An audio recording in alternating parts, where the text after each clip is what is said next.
try to relate what my life has taught me is find out who you are and where you come from. And that builds the self-dignity and self-respect that is necessary to grab a hold of life and do something about it. I'm a Takope. I'm better or stay. Hello, my relatives. Today is a good day. It certainly is for me. I got the good news today, and it'll be confirmed a month from now. But I beat it, folks. I beat cancer.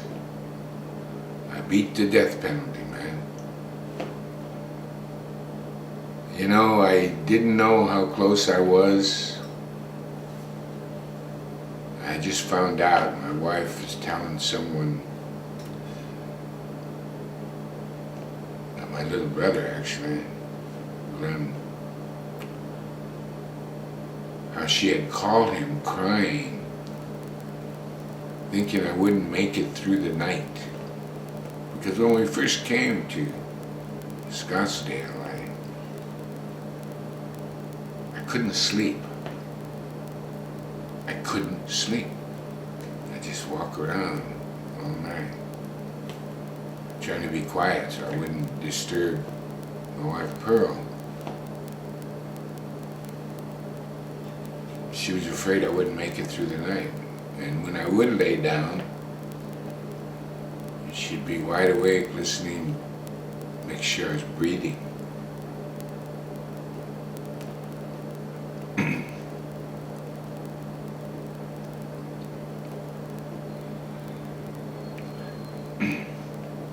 That's what bothered me the most about this, is the effect it was having on my wife. Well, now it's over. I won.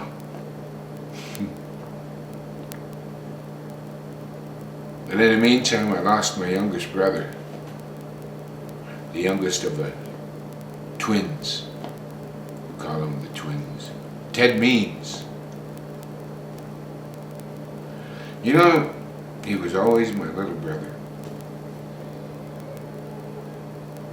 Always. We had his wakes on 3 different Lakota, Dakota reservations. That's how well thought of he was. That's what the kind of leader he was. And you know, he was my little brother, and I never put it all together, man. He was just my little brother.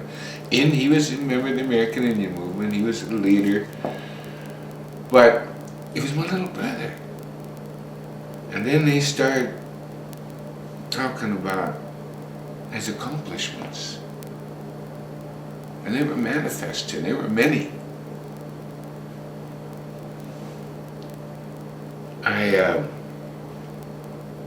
I told stories about when he was little and other things that the people back home didn't know.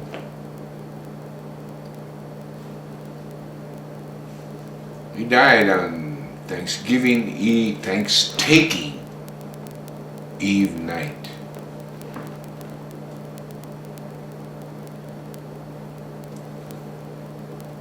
So that was sad. I've lost 2 of my younger brothers. I got 1 left. And I've got my Unka brothers, we say in our language. My adopted brothers. At any rate, that's the sadness part. But as I mentioned before, especially concerning death, I'm going to miss him, but I know he's off with the ancestors. He deserves it. That's what his life was all about. So it's good. He's happy. He's happy, he's at peace.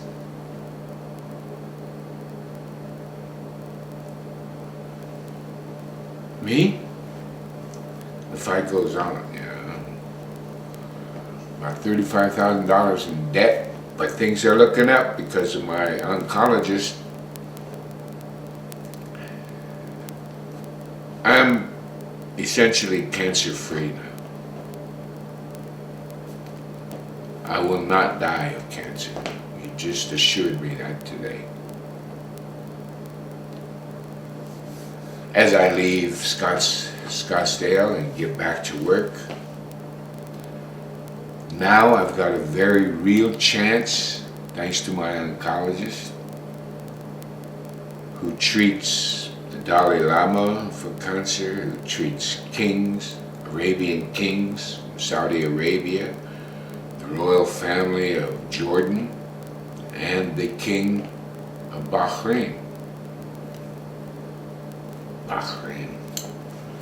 I won't say nothing. But the point is, and he has a friend that helped him go in partners with building the medical center he built for the Mexican people down in Mexico, because his father's from Mexico. He's a Mexican. At any rate, he's going to utilize his contacts to fund my school. And not only fund the school, but enough money to build it. And to refurbish my 3-story teepee that I co-invented.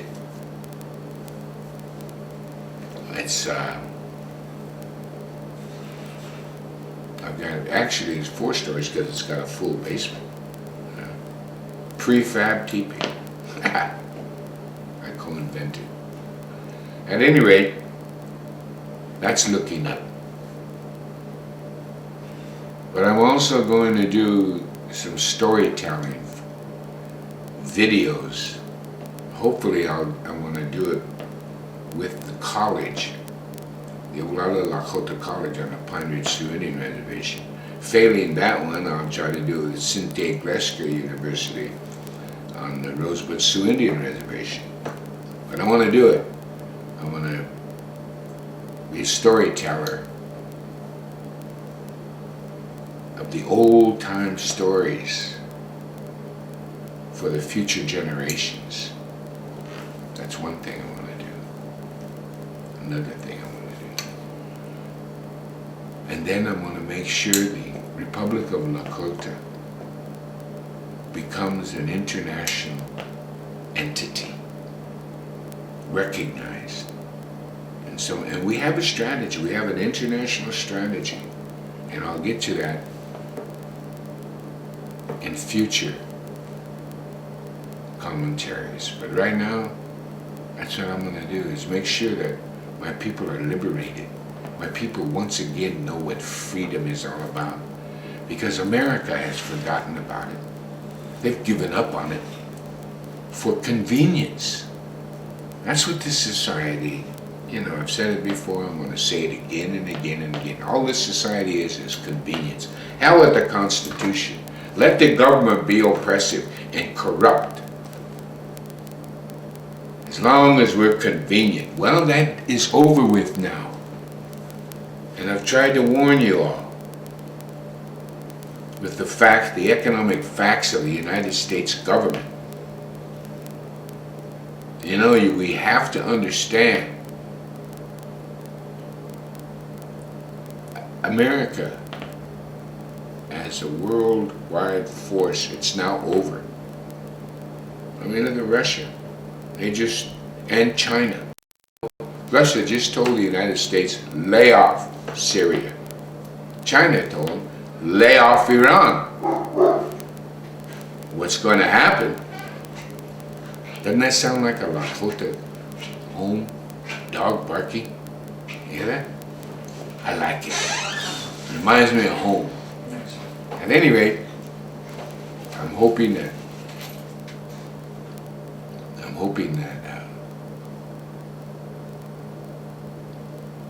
you all will bear with me. You know, I wish you'd get ahead of me and reconstitute freedom in America. But if it takes us once again to proffer freedom to you all, remember that's what we did for the pioneers. You know, you've been told in your history that the pioneers went out to the frontier to brave against the savage Indian, and they were very brave. Come on, let's use some common, natural sense. You don't take your wife and children into a place of danger. You just don't. Do you know anything about the history of the United States of America? The fact that everyone was an indentured servant in the economy of America. Only people with property could vote. Men, white males with property could vote in America. And the indentured servitude is just a small step up above slavery. You're indentured to your employer forever. And then your kids are indentured, which means you're in debt constantly. So their freedom was the only place they could find freedom was out among the Indians. And they were safe because they took their women and children. They knew the Indians would make room for them. Time and time again, man, from Plymouth Rock to Alcatraz.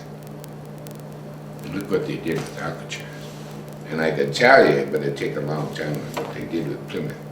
But at any rate, point being, we have to be free, folks. And the Republic of Lakota is going to pave the way for America again. Mark my words. That's why I beat cancer. Duk Shake. I'll talk to you again.